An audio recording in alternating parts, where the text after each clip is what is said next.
fees, property taxes, and pensions. Ms. Guadagno, a generation of questionable tactics by governors and rulings by the courts has put the New Jersey pension system on a potentially catastrophic path, and according to many metrics, the worst funded pension system in America. In the 2020s, we could see the funds for state employees and teachers to be depleted. Here are some options. Do you take a quarter of the state budget to fund pensions on a yearly basis? Obviously impossible.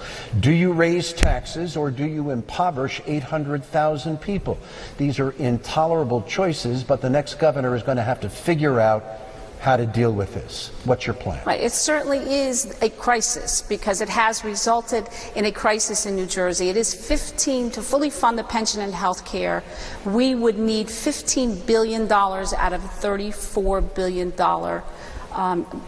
budget. And we know that's just not realistic. I know Phil made promises during the primary that he would fully fund the pensions and fully fund health care. But what I will do as governor is talk about it honestly and openly and sit down and work not just with the first responders but also with the teacher and the CWAs and talk about it honestly. You know, right now we are hiring 21-year-old kids to teach in our schools and promising them a pension that we know they will not have.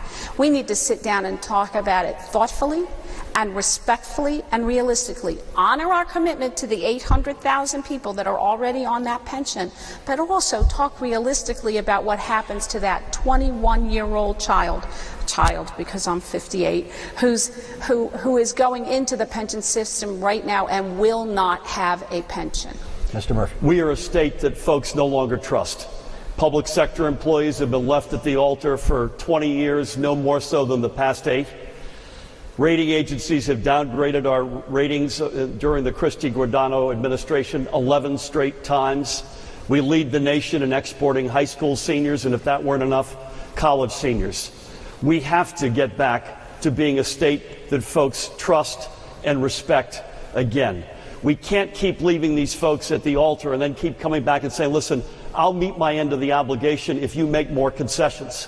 That's not in the category of a deal as a deal. So we will fully fund our pension obligations, and we'll get there as fast as we can because that's the right thing to do. It's the smart thing to do because we can't undo the damage that this administration has wrought unless we can find that trust and respect and strength.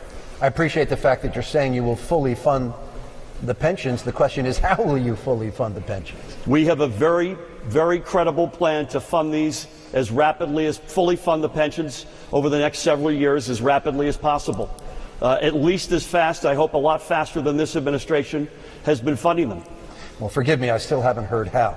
But Ms. Guadagno, your rebuttal.